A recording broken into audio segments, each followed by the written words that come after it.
Welcome back. As we earlier said, our second topic is going to be talking about the national dialogue sessions that are being held by different political forces and also experts, intellectuals, and people from all walks of society, entrepreneurs, and even NGOs. And participants of the educational committee inside the national dialogue sessions have met earlier, and they have decided to discuss the status of technical education in Egypt and how to upgrade the curricula and improve it in order to meet the needs of the job opportunities offered on the ground for youth and the job market. We're very delighted to be having with us live over the phone Dr. Nabil Gad. He's an educational expert.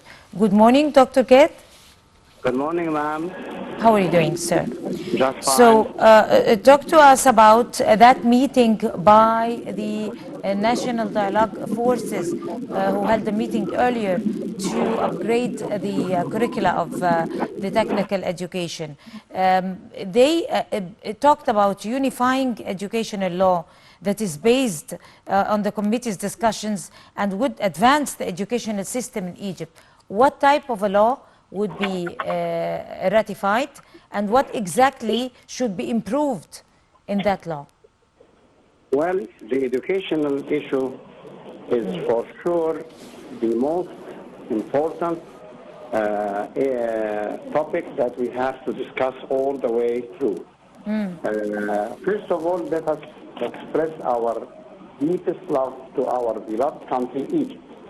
And for Egypt, we are doing all what we could do to improve all phases of life in different fields, like education, which comes having the priority. And I think that the participants in the national dialogue recommended, as I have just read, that technical education should be improved through the society, and to take into consideration what the methods and techniques to be having a unified law for this sort of education. This needs, of course, the legislation through the House of Representatives, and I think nobody would object for that. Let me express my ideas about having very clear goals or a roadmap that should be followed literally to improve the nature of education in our beloved country, Egypt. We take the matter seriously, and without honesty and sincerity in our work, I think we will have different results. Let me first say that it needs a lot of hard work and not to listen to the defeated, those defeated who usually put words and bars to stop such improvement. Let them go away and let us have our way, respecting our future generations, which are the bud of future development for Egypt itself. Our part or role, whether we are educationists or even the mass media, is to convince the students and parents nowadays to have this applied technical education. It's the very bright future for them. If they are convinced, I think they will perform very well. The society should be given a sort of awareness, and this awareness comes through the media, through parents, that they should be well convinced that the future of such education, having very good opportunities for the new generation, in not only in the labor market inside Egypt, but even abroad. I mean, for example, the Gulf countries, these grads will be picked up. I think there are some ideas to help executing such a plan. If you'd like me to mention them in different points, I will. So, right, Dr. Gad, the general coordination, the committee, they agreed on a very important decision, which is a proposal that was given by one of the members to change the names of the technical secondary schools to high schools. Technological high schools, and also Yes. the same thing goes on to the agricultural high schools and commercial schools to business administration schools, in order to upgrade the image, as the technical education used to have a societal problem vision in society.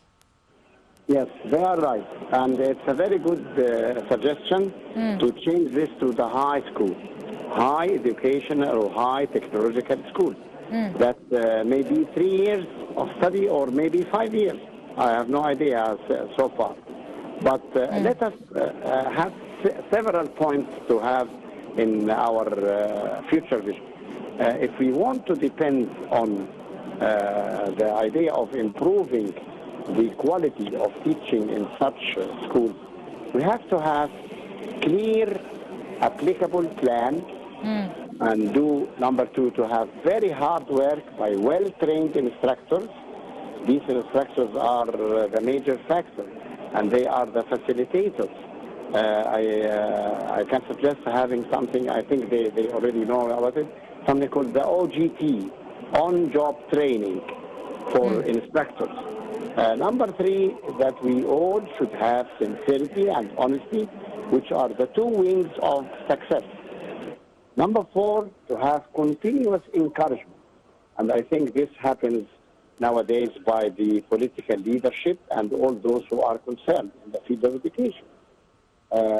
This continuous encouragement can raise the morale of the trainees and even for their parents. Number five, to have an evaluation for each step carried out. And this to enforce the positive points that we get out of it, giving the inputs, we see the feedback, how it comes, and for the positive, the negative points, to avoid them in the future. Number six, and I think this will touch so many of the people working in the field of education, to have a good budget, helping the instructors and teachers, raising them in the financial income for them. And let me also mention something, as I'm a specialist in English language, that such students or trainees, we call them, should have a very good command of foreign languages like English, German, French, or whatever. We should always set role models for these young people of the young generation, because they are our bright future, which we will depend on all the time. Right. So, Dr. Gad, do you think that developing with education requires a draft law on unified education as recommended by the committee, or it doesn't need a unified law?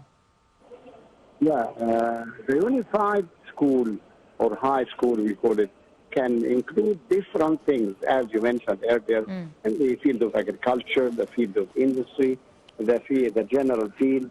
And let me say that we are quite sure that the brilliant and distinguished graduates of such technology school will have the chance, if they get high grades, to join universities and higher education.